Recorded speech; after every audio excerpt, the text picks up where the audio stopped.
एक समय की बात है। हरिपुर गांव में शंभू नाम का एक बुजुर्ग किसान रहता था। वो बेहद ही गरीब था। वो और उसकी पत्नी करुणा शिव जी के भक्त थे। इतनी मुश्किल पड़ने के बाद भी उन्होंने शिव जी की भक्ति करनी नहीं छोड़ी। एक दिन की बात है, शंभू अपने खेत में फसल बो रहा था। तभी वहाँ पर सेठ करोड़ीमल अपनी साइकिल को धक्का लगाता हुआ पहुँचता है। अरे ओ शंभू बिटवा, तारीख वारिक याद है तुझे जो हमने पैसा दिया था उसका ब्याज दिन पर दिन बढ़ता जा रहा है। कब लौटाएगा पैसे बिटवा? सेठ जी, अभी तो देना मुश्किल है। फसल कुछ उग नहीं रही है, पैसे आ नहीं रहे हैं। अभी तो 2 वक्त की रोटी भी मिलनी मुश्किल पड़ रही है। अरे तो उसमें मैं क्या कर सकता हूँ भैया? हमको तो हमारे पैसे समय पर चाहिए, वरना तेरी गिरवी जमीन बेचकर भुगतान कर लूंगा। फिर बाद में मत कहना। नहीं सेठ जी, जमीन मेरे लिए बहुत जरूरी है। इसी जमीन से मेरी कमाई है। मुझे थोड़ा समय दे दीजिए। अगली फसल जो कटेगी मैं उसे बेचकर आपके पैसे चुका दूंगा। ये बोलकर सेठ वहाँ से साइकिल खींचता हुआ निकल जाता है। शंभू अपने माथे पर शिकल लिए हुए घर जाता है। क्या हुआ जी? आप परेशान क्यों लग रहे हो? अब क्या बताऊं करुणा, आज सेठ करुणीमल मुझे मिला था। कह रहा था जल्दी से पैसे दे दो वरना गिरवी रखी जमीन ले लूंगा। अब समझ नहीं आ रहा है इतने कम समय में इतने पैसे कैसे चुकाऊं। इस उम्र में तो खेती भी नहीं होती है, कितना ही अनाज उगा लूंगा। कोई बात नहीं, आप परेशान मत होइए। कोई ना कोई हल जरूर निकलेगा और भोलेनाथ की कृपा रही तो सब ठीक हो जाएगा। देख लीजिएगा। मैं भी यही मना रहा हूँ कि सब ठीक हो जाए। मैंने फसल तो बो दी है, बस उम्मीद है कि समय पर बारिश हो जाए तो सब भला हो जाए। आप अपना मन उदास मत करिए, सब ठीक हो जाएगा। आज की ये गर्मी देखकर तो ऐसा लग रहा है इस पूरे सप्ताह कोई बारिश नहीं पड़ने वाली। ये तो बहुत मुश्किल हो जाएगा मेरे लिए। अगर बारिश नहीं हुई तो मेरी फसल खराब हो जाएगी।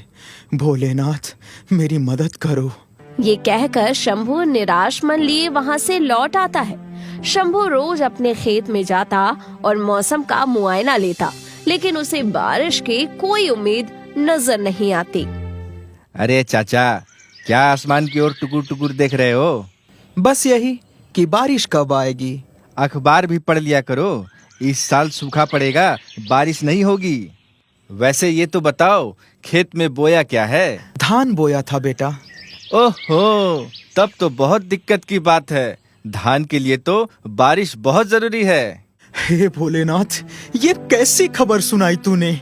अगर बारिश नहीं पड़ी तो मेरी फसल खराब हो जाएगी। फिर मैं कैसे सेठ को पैसे दूंगा?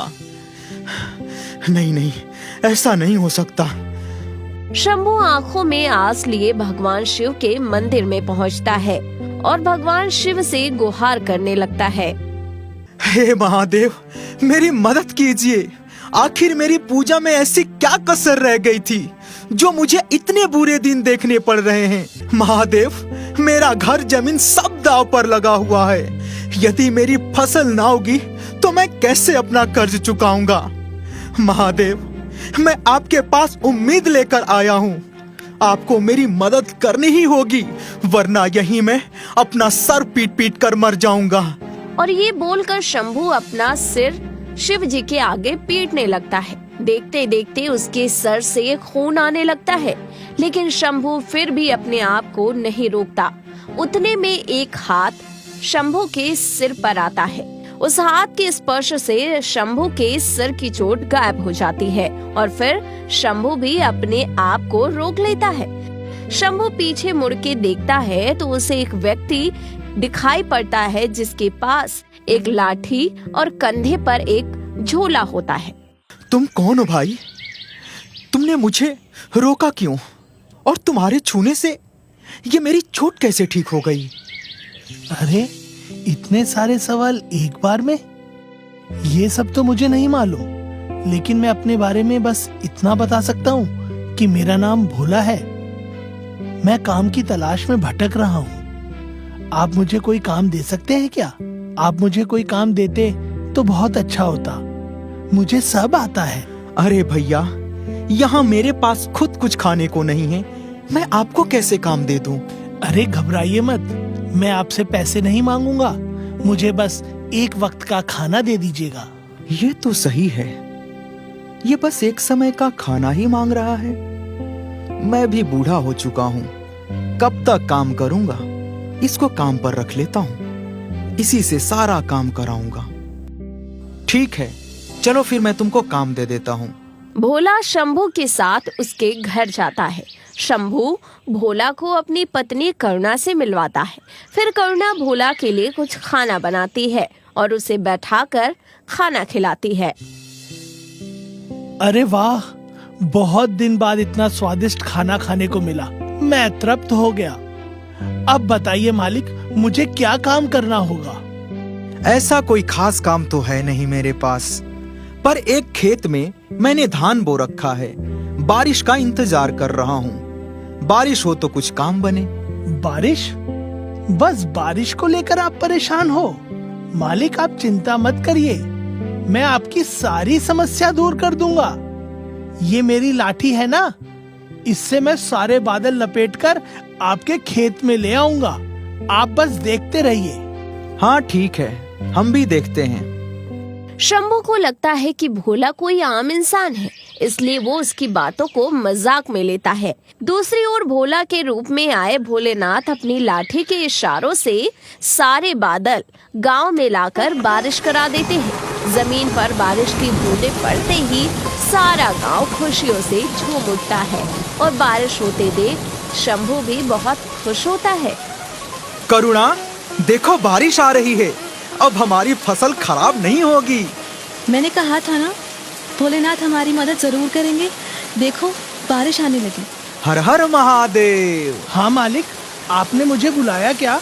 अरे मैंने तुझे थोड़ी बुलाया, मैंने तो भोलेनाथ का नाम लिया। अरे मालिक, वो सब छोड़िए।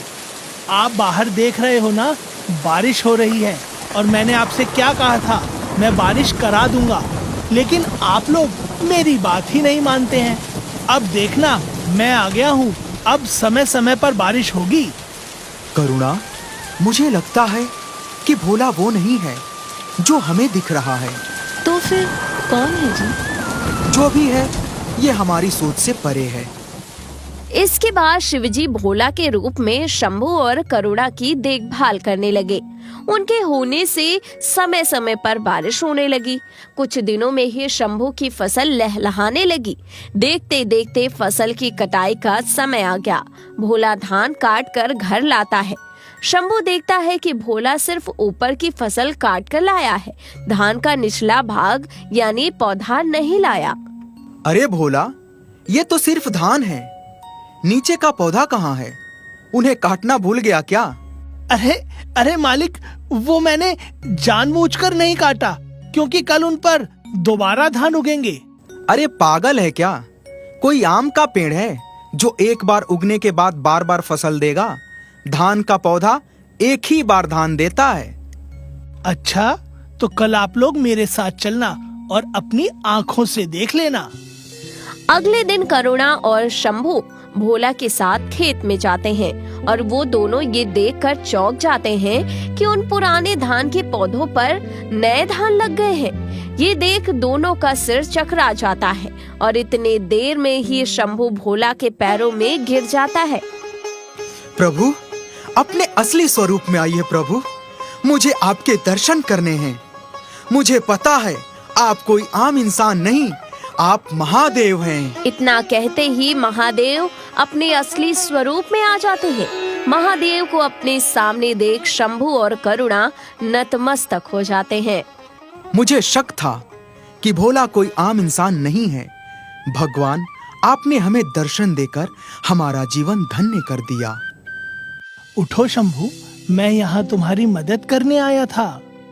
मैं तुम्हारी भक्ति से अत्यंत प्रसन्न हूँ। आज के बाद तुम्हें अपना पेट काटकर मेरी भक्ति करने की कोई जरूरत नहीं है। मेरा आशीर्वाद सदैव तुम्हारे साथ रहेगा। तुम इस खेत में जो भी उगाओगे वो तुम्हें लाभ देगा, और जब भी तुम्हें कोई परेशानी हो तो मुझे याद कर लेना, मैं तुम्हारा भोला बनकर आ जाऊंगा। ये बोलकर शिव जी अदृश्य हो जाते हैं। शिव जी के आशीर्वाद से इस बार शंभू की फसल बहुत अच्छी हुई, जिससे उसने अपना सारा कर्ज चुका दिया। अब शंभू और करुणा के दिन सुधर गए। उनको अब किसी चीज की कमी नहीं होती। उनका बाकी जीवन आराम से गुजरने लगा।